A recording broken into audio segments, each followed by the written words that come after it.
우리 옆에 계신 성도님에게 하나님의 은혜와 사랑이 함께하기를 축복합니다.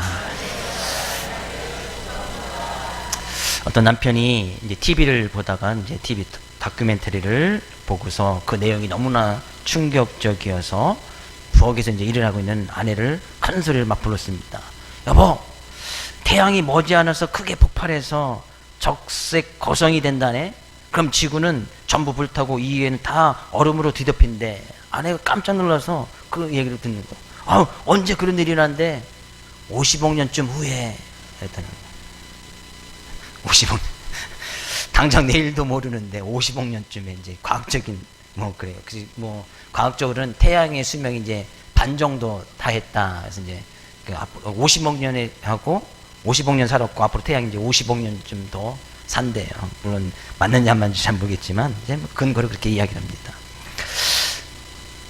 우리의 인생은 100년도 채 살지 못하는 그런 인생인데 앞으로 50억 년 뒤에 무슨 일이 일어날지 그것이 그렇게 생각하는 그 자체가 이미 유머죠. 그죠? 정말 어처구니없는 생각이죠. 행여나 지난 한 주간에 근심 염려, 그죠? 앞으로 뭐 일어나지 않을 그런 일들, 우리들의 대부분의 근심 염려하는 것들이 대부분이 기후 아니에요? 기후? 그죠? 앞으로 일어나지 않을 일들, 행여나 과거에 있었던 일들. 정작 우리들이 정말 근심하고 염려해야 될 것은 사람들이 그렇게 많지 않아요. 통계적으로 조사해봐도 한 8% 정도밖에 되지 않는답니다. 실제로 정말 근심하고 염려했고. 근데 지금 우리가 근심 염려하는 것을 잘 보면 기후가 많단 말이에요. 기후가. 앞으로 일어나지 않을 일들, 당장 내일 일들, 1년 뒤에 돼. 뭐 자녀들을 걱정한다? 자녀의 앞으로의 모습을 걱정하는 거 아니에요?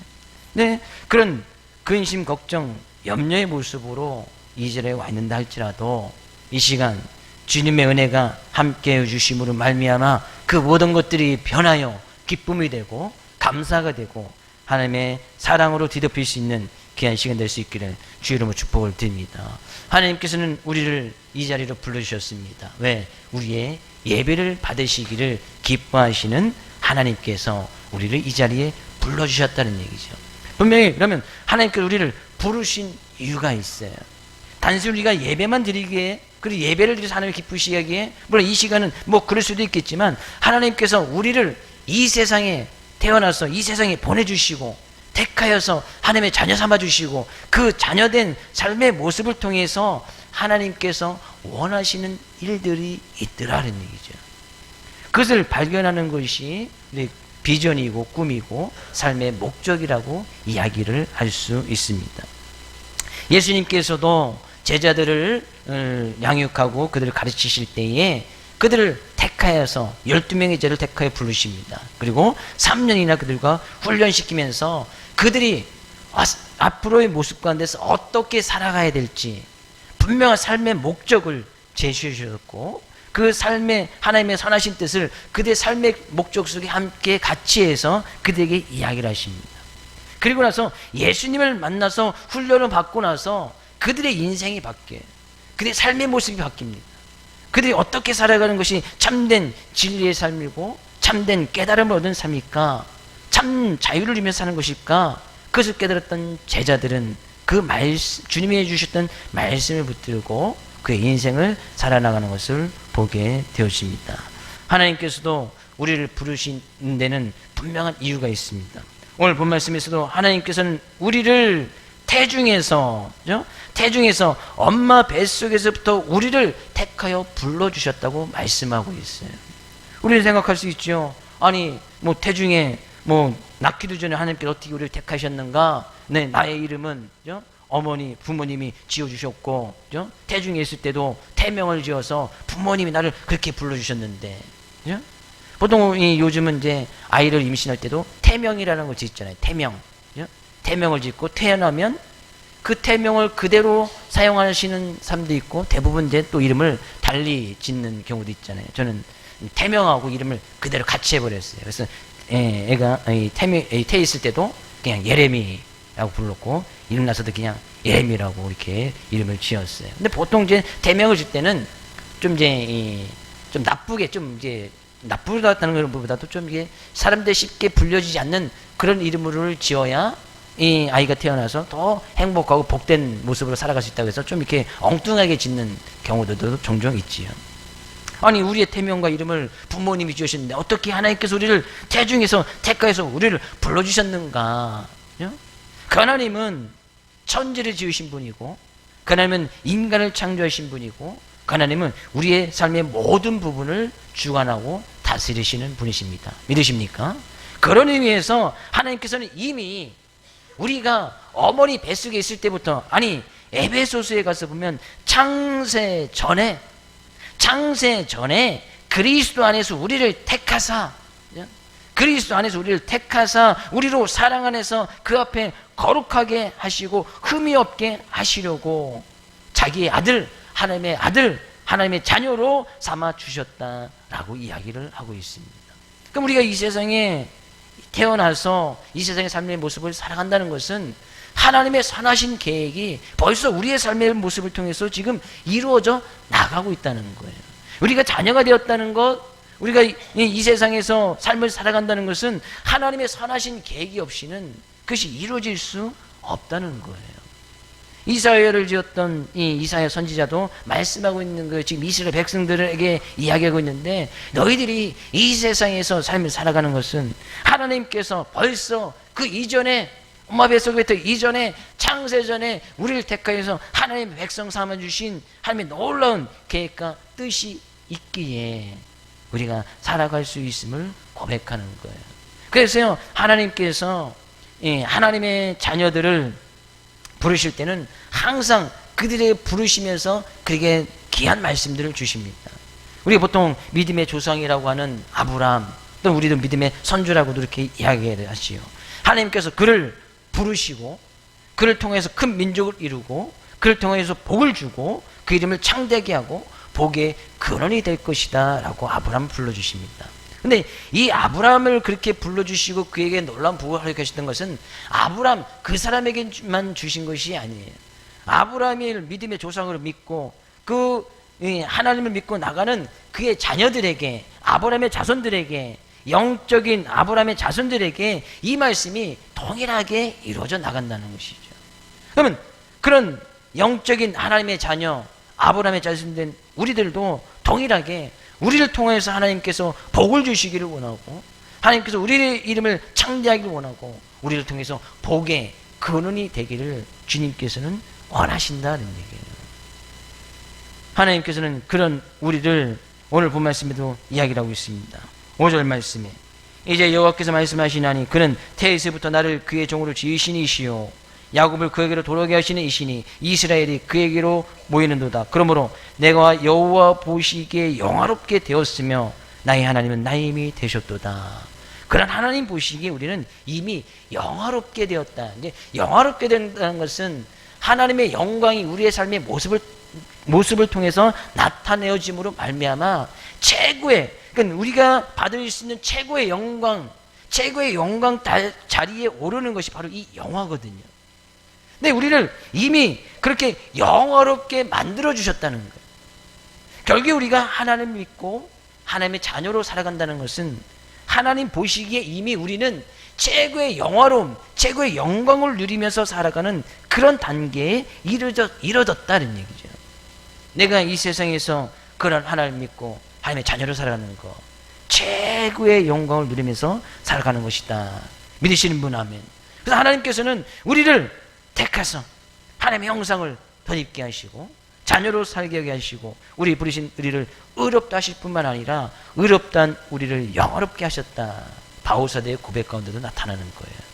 하나님께서 우리를 택하여 부르시고 자녀 삼으셔서 의롭다는 것은 우리의 죄를 다 용서해 주시고 용서받은 우리를 가장 높은 단계, 인간으로서 누릴 수 있는 최고의 영광된 자리, 영화롭게 이미 만들어 주셨다는 거예요. 성경이 분명히 우리를 그렇게 말씀하고 있네. 우리는 이미 하나님의 영광을 받은 사람, 이미 영화롭게 되어진 사람, 그런 우리들을 그렇게 말씀해 주고 있어요. 보통 성경이 우리 자신을 소개할 때 성경이 나에 대해서 뭐라고 말하고 있는가? 아니면 나는 나 자신을 뭐라고 생각하는가? 우리가 다른 사람들에게 나 자신을 소개할 때 어느 쪽을 소개합니까? 내가 생각하는 나, 근데 성경이 생각하는 우리 자신, 그것이 정말 다르거든요. 근데 보통 사람들은 나는 좀 부족합니다. 나는 뭐 배운 것이 별로 없습니다. 나는 뭐 가진 것이 별로 없습니다. 이렇게 이야기를 하면 저 사람 참 겸손한 사람이구나. 그렇게 이야기를 하죠. 뭐 자기 자신을 늘 낮추는 그런 모습이 있으니까. 근데 성경이 말하는 우리 자신, 성경이 말하는 나는 꼭 그렇게만 이야기하고 있지는 않네요. 성경이 말하는 너는 뭐예요? 내가 너를 택하여 불렀나니 너희는 정말 귀하고 보배로운 사람이다. 너희는 이미 하나님의 영광이 나타난 영광된 자리에 있는 사람이다. 너는 이 세상에 최고의 복을 누리는 사람이다. 성경은 우리를 그렇게 이야기하고 있단 말이죠. 그때 우리는 내 자신을 다른 사람들에게 명함을 주면서 소개할 때 나는 이런 사람입니다. 난 부족한 사람입니다. 연약한 사람입니다. 이렇게 소개를 한다면 어쩌면 그것이 교만일 수 있어요. 네? 교만은 너무나 간단한 거예요. 내가 내 자신을 성경할 다른 사람한테 이야기할 때에 성경이 말하는 우리 자신을 다른 사람들에게 이야기하는 것이 아니고 내가 생각하는 부족한 날 연약하고 부족함이 맞지요. 근데 그런 내 자신이 생각하는 나를 다른 사람에게 소개한다면 어쩌면 하나님께서 우리를 이렇게 불러주시고 의롭다고 해주시고 영화롭게 하시고 하나님의 영광이 있다라고 분명히 말씀해 주셨는데 그렇게 자기 자신을 소개하는 것이 아니라 성경이 말하는 나를 소개하는 것이 아니고 내가 생각하는 나를 소개한다면 하나님의 말씀을 지금 무시하고 있는 거잖아요. 믿음은요, 하나님의 말씀과 사람의 말이 있을 때에 하나님의 말씀을 택하는 것이 바로 믿음입니다. 맞습니까? 근데 성경은 뭐라고 얘기하고 있어요? 오늘 보면서 내가 너를 이미 영화롭게 만들었다. 영화롭다는 것은 하나님의 영광이 우리의 삶 가운데 있다는 것이거든요. 내가 너를 정말 귀하고 보배로운 사람이다 택하여 불러주셨다. 정말 나는 귀하고 보배로운 사람이다. 그렇게 이야기할 수 있는 것이 바로 겸손이다는 얘기죠. 왜? 말씀을 따라가니까. 그래서 옆에 있는 성도에게 좀 내 자신을 그렇게 좀 소개 좀 해줬으면 좋겠어요. 나는 하나님께서 영어롭게 한 사람입니다. 소개 좀 해주세요. 다시 반대편에 계신 분에게 나는 하나님께서 택하신 귀하고 보배로운 사람입니다. 그래요. 다른 사람들 소개할 때도 그렇게 소개를 했어요. 난 늘 부족하고 연약하고 가진 것도 없고 지혜도 없고. 그것이 어떻게 보면 하나님 보시기에 그것이 교만이에요. 왜 네가 생각하는 너를 얘기하느냐. 하나님께서 말씀하시기를 우리는 그런 사람, 하나님의 영광이 임한 사람, 우리를 영화롭게 하고 우리를 정말 귀하고 보배롭게 그렇게 여기신 하나님 말씀을 따라서 우리를 그렇게 소개할 수 있어야지요. 그래서 우리에게 모든 성도님들은 좀 자신 있게 담대하게 외모 괜찮아요. 뭐 지식 괜찮습니다. 뭐 학력, 뭐 가진 거 그런 거 좀 괜찮아요. 그런 거 가지고 세상 사람들은 우리를 그렇게 평가할 수 있겠지만 하나님께서는 절대 그런 것을 가지고 우리를 평가하거나 판단하지 않는다는 거예요. 우리가 이 세상에 살아간다는 그 자체가 하나님의 선하신 계획이 있고 선하신 계획이 있다는 것은 이미 우리가 그 말씀을 따라서 하나님의 자녀가 되어서 이미 의롭게 되었고 하나님께 영광이 나타나고 하나님께서 이미 우리를 영화롭게 만든 정말 귀하고 복된 삶을 살아가고 있다는 것을 분명히 알아야 된다는 얘기죠. 하나님께서는 그런 우리를 택하여서 말씀하신 것이 있네요. 6절 그가 이르시되 내가 나의 종이 되어 야곱의 지파들을 일으키며 이스라엘 중에 보존된 자를 도르게 할 것은 매우 쉬우니라. 내가 또 너를 이방의 빛으로 삼아 나의 구원을 베풀어서 땅끝까지 이르게 하리라. 하나님께서 우리를 택하여서 이미 영화롭게 만드시고 하나님의 백성 삼아 주신 것은 우리들의 자녀된 삶의 모습을 통하여서 야곱의 지파들은 같은 형제들에게 같은 형제들 이야기하거든요. 그 중에게 하나님이 어떤 분이신지 알게 하는 것은 너무 쉬운 일이다. 왜? 같은 믿음의 사람들이 있으니까 하나님이 이런 분이다. 같은 하나님 믿고 있으니까 그런 하나님을 이야기하는 것은 너무 쉬운 일이다. 그러나 그것뿐만이 아니라 이방인들에게 이방의 빛이 되었다는 것은 전혀 하나님을 알지 못하는 사람들에게 그런 이야기예요. 하나님 믿지 않는 사람들에게 빛이 되어서 하나님의 구원의 역사가 어떻게 일어나간지 그들에게 베풀게 하기 위해서 우리를 이미 의롭다 하시고 영어롭게 해주셨다는 거예요. 하나님을 믿어서 의롭게 되고 하나님의 자녀된 삶으로 우리를 부르신 이유를 오늘 본 말씀 가운데 한 가지를 이야기하고 있네요. 그것은 같은 믿음의 형제뿐만이 아니라 전혀 하나님을 모르는 사람들에게 빛의 역할을 잘 감당해라 하는 얘기죠. 그들에게 빛을 보여주라는 거예요. 성경 가운데 빛의 근원은 예수 그리스도심을 분명히 말씀하고 있습니다. 그 빛의 근원된 예수님께서 우리에게도 너희도 세상에 빛이 되라고 말씀하고 있습니다. 너희는 세상의 빛이라 산에 있는 동네가 숨기지 못할 것이요. 예수님께서 제자들 처음 부르시고 하신 말씀이거든요. 너희는 세상에 빛이 되어져야 된다. 그런 것은 믿는 자들은 어디를 가든지 가서요. 어디를 가든지 간에 빛이 나게 되어 있다는 거예요. 옆에 선생님도 한번 잠깐 볼까요? 빛이 나나요? 빛이 나시는 분. 성도님 얼굴에서 빛이 나시는 분. 이것은 막 찍어 발라서 되는 건 아니겠지요? 아침에 물광 내고 오신 분 계세요? 물광 얼굴에 막 화장 막 요즘 좀 스킨 로션이 단데 요즘 스킨 로션도 너무 귀찮아서 아이들이 바르는 것이 있어요. 그냥 하나에 다 뭉쳐져 있는 거 그걸로 딱 바르고 두 번 바르는 게 너무 귀찮아. 스킨 바르고 또 로션 바르고 또 그다음에 또 그 다음에 이제 여성분들은 또 많이 바르죠? 거기에 뭘 바르고 비비도 바르고 뭐 선크림도 바르고 또 이게 눈썹도 하고 뭐 아이고 정신없어. 네. 뭐 하지 말라는 이야기가 아니에요. 그런 것을 해서 얼굴에 빛이 나나요? 그랬으면 얼마나 좋겠어. 남자들도 다 해야 돼. 그럼 다 화장. 요즘 남자들도 다 화장을 합니다만 그런 것을 통해서 빛이 나는 것은 아니다는 얘기죠. 성경 가운데 빛은 이런 모습이에요. 예수님께서 마태복음 17장에 가서 보면 예수님께서 제자들을 데리고 산에 올라가십니다. 산에 올라가서 기도하시는데 거기 기도하시다가 또 특별히 베드로, 야고, 요한을 데리고 따로 올라가서 기도를 하시는데 예수님께서 기도하시고 딱 나셨는데 성경이 이렇게 표현하고 있어요. 그의 얼굴이 변하여서 얼굴이 해같이 빛나며 옷이 빛과 같이 휘어졌더라. 성경 그렇게 표현을 하고 있어요.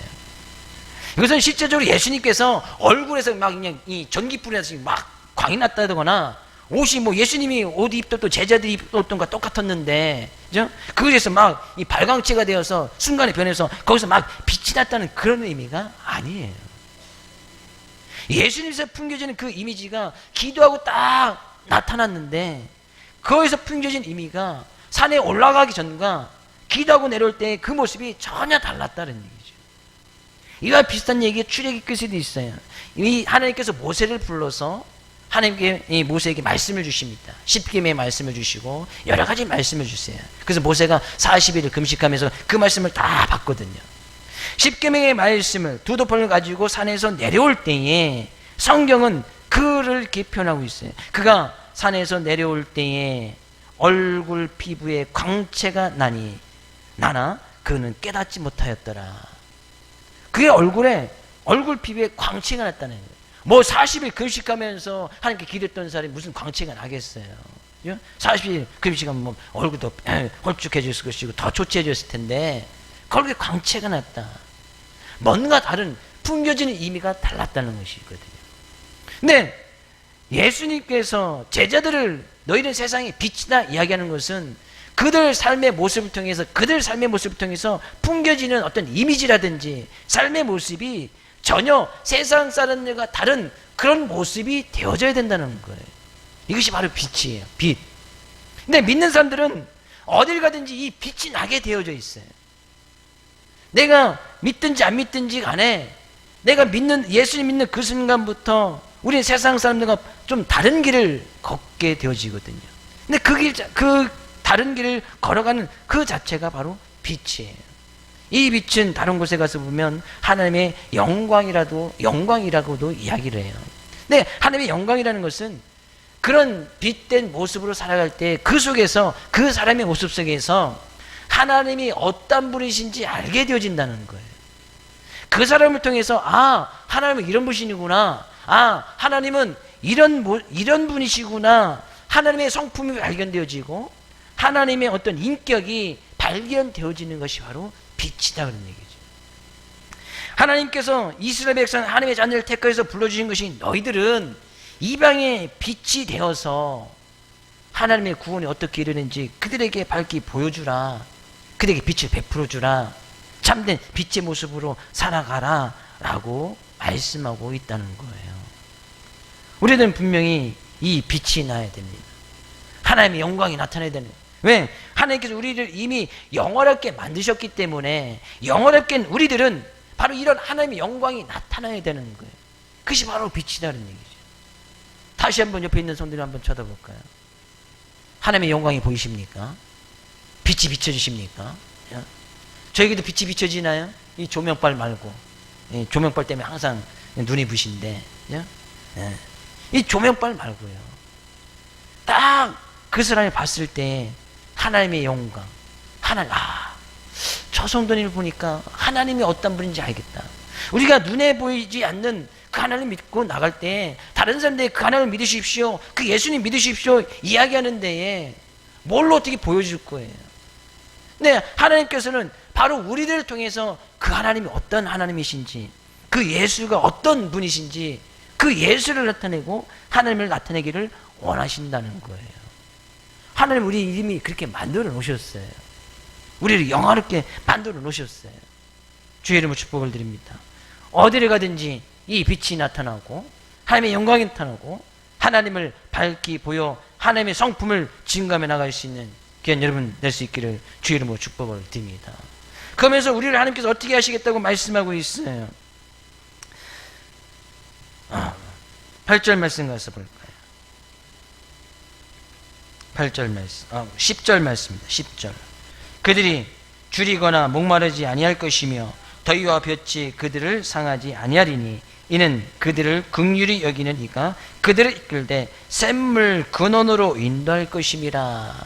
그러면 우리가 하나님의 말씀을 따라서 우리 자신이 하나님의 영광이 임한 사람이고 영화롭게 된 사람이고 그런 영광과 영화로움을 밝히 보여 나타내는 큰 빛의 모습으로 살아갈 때 하나님께서는 우리를 샘물 근원으로 인도해 주시겠다. 샘물 근원은 전혀 마르지 않는 것이에요. 샘물 근원이라는 것은 물이 계속해서 솟아나는 것을 이야기하거든요. 저는 예전에 어떠전인가 이제 세제, 문경세제에 3관문까지 올라간 지 딱 한 번 있어요. 그전에는 가지 못해요. 왜? 안 사람이 안 올라가니까. 갈 수가 없었어요.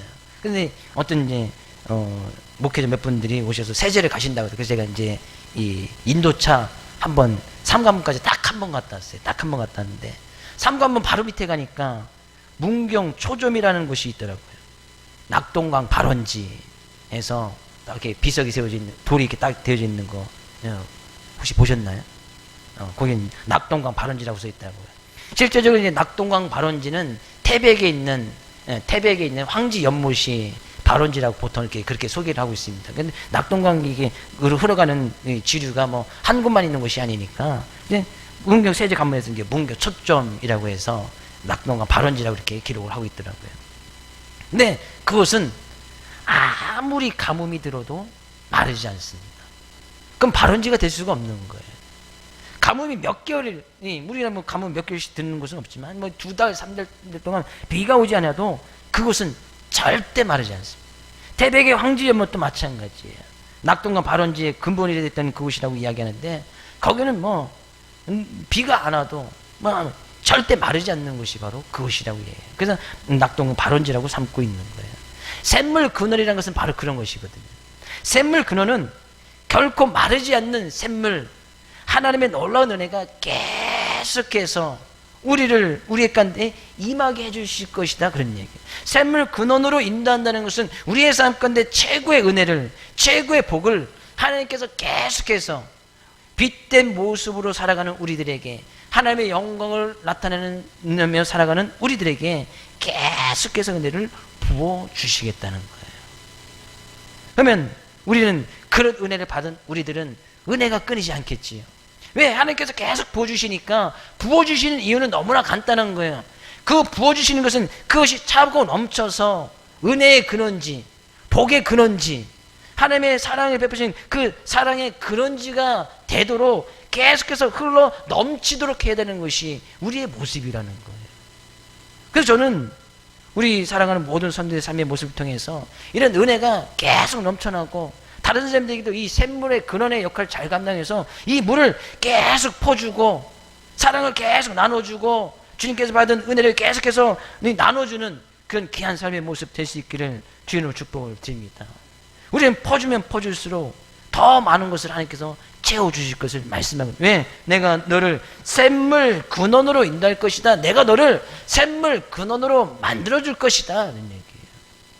그러면요, 이 샘물 근원이 마르지 않는 방법은 계속해서 퍼서 나눠주는 것밖에 없어요. 퍼서 나눠주지 그대로 고여있으면 그 물은 썩게 마련이고 그 물은 샘물, 그곳 자체를 샘물 근원이라 할 수 없다는 얘기예요. 그래서 이게 하나님께서 말씀하신 것이 그 빛된 모습으로 가든지 간에 너희들이 샘물 근원이니까 목마른 자에게 물을 주고 배고픈 자를 배부르게 하고 참 자유가 없는 자들에게 참 자유가 무엇인지 더위와 볕으로 고통받는 자들에게 참 자유를 주고 목마른 자를 시원하게 하고 줄인 자를 먹게 하는 것이 샘물 근원된 우리들이 해야 될 일일 것을 분명히 말씀하고 있어요. 그래서 다시 한번 주의 이름으로 축복을 드립니다. 줄인 자들이 우리 사랑하는 성도님을 만나면 그들이 배불러지는 역사가 일어날 수 있기를 주의 이름으로 축복을 드립니다. 목마른 자들이 우리 교회 성도님을 만나면 그들 정말 갈증을 해소해주고 그들을 시원하게 해줄 수 있는 우리 성도님 될 수 있기를 주의 이름으로 축복을 드립니다. 더위와 볕으로 고통받는 자들, 삶의 문제를 당하여서 허덕이는 자들, 삶의 큰 어려움을 통해서 참된 진리를 깨닫지 못하는 자들에게 참 진리와 참 자유를 베풀어주고 소개해 줄 수 있는 우리 사랑하는 성도 될 수 있기를 주의 이름으로 축복을 드립니다. 이것이 샘물 근원, 우리를 샘물 근원 삼아 주셨다는 얘기. 그러면요, 우리는 그런 모습으로 살아가는 것을 지금 빛의 모습이다 이야기를 하고 있고 샘물 근원이다 이야기를 하고 있어요. 지금 같은 말을 이야기하고 있는 거예요. 그러면 우리의 삶 가운데서 하나님께서 그런 삶의 모습으로 살아갈 때에 하나님께서는 약속해 주신 말씀이 한 가지 더 있네요. 13절 말씀. 하늘이여 노래하라, 땅이여 기뻐하라, 산들이여 즐거이 노하려 하라. 여호와께서 그의 백성을 위로하셨은즉 그의 고난당한 자를 긍휼히 여기실 것임이라. 그러면 우리의 삶 가운데서 그런 하나님을 노래하고 그런 하나님을 기뻐하고 그런 하나님께서 주시는 즐거움 가운데서 그런 하나님을 찬양할 수 있는 일들이 많아지도록 만들어주겠다는 거예요. 그래서 우리를 만나는 사람들을 하나님께서 위로해 주시고 그들을 회복시켜 주시고 그들을 치유해 주시고 그들을 긍휼히 여겨 주셔서 그들의 삶의 모습이 변하게끔 만들어 주시고 그들로도 하여금 하나님의 위로하심과 또 기뻐하심과 즐거워하심이 그들로도 하여금 차고 넘쳐나도록 만들어 주시겠다는 거예요. 그래서 우리는 그런 하나님을 노래할 수밖에 없고 그런 하나님을 기뻐할 수밖에 없고 그런 하나님께 찬양할 수밖에 없도록 우리의 삶을 만들어 주시겠다는 거예요. 그래서 믿는 우리들은 근심 염려할 시간이 없는 거예요. 걱정할 시간이 없는 거예요. 두려워할 시간이 없는 거예요. 왜? 하나님께서 어디를 가든지 우리를 삶의 모습을 통해서 노래할 이유, 하나님이 기뻐할 이유, 우리를 통해서 하나님 정말 기쁘시게 할 이유들이 많아지도록 우리를 그렇게 불러주셨는데 우리를 빛으로 삼아주셨고 우리를 샘물금은 삼아주셨는데 우리가 우리 자신을 깨닫지 못하고 샘물을 퍼주지 못하고 우리가 빛임에도 불구하고 어둠을 밝히지 못하니까 같이 그 어둠 속에 쌓여서 같이 우울해하고 같이 근심하고 걱정하는 그런 모습이 우리들의 모습이 되어서는 안 된다는 거예요. 저는 이 말씀 그대로 믿고 의지하여 우리 성도님 삶 가운데 늘 노래할 이유, 기뻐할 이유, 정말 즐거워할 수 있는 이유들이 삶 가운데 차고 넘쳐날 수 있기를 다시 한번 주의 이름으로 축복을 드립니다. 그러나 하나님께서는 우리를 일찍이 택하여 불러주시고 우리를 결코 잊지 않겠다 하시고 그 뒤에 말씀에서는 하나님은 우리를 손바닥에 새겨 놓아서 우리를 결코 잊지 않겠다, 잃어버리지 않겠다, 하나님의 손에서 우리를 결코 놓지 않겠다라고 약속의 말씀을 주고 있어요. 그래서 우리는 어딜 가든지 그런 하나님의 약속의 말씀을 붙들고 의지하여서 내가 정말 다른 사람들에게 믿지 않은 사람들에게 빛의 역할을 잘 감당하고 있는지 그들에게 내가 샘물 근원으로서 하나님의 영광이 나타나는 그런 귀한 삶의 모습으로서 그들에게 샘물을 퍼주고 물을 퍼주고 그들로 하여금 참 구원을 받게 하고 있는지, 그렇게 해서 놀라운 일이 일어나면 또 하나님께 영광을 돌리고 하나님을 찬양하고 하나님께 또 하나님을 기쁘시게 하는 그런 삶의 모습들이 계속해서 일어나게 되어질 것이다라는 얘기예요. 우리의 삶의 작은 부분에서도, 그죠? 그런 일들은 아주 자그마한 부분부터 시작이 되어지는 거예요.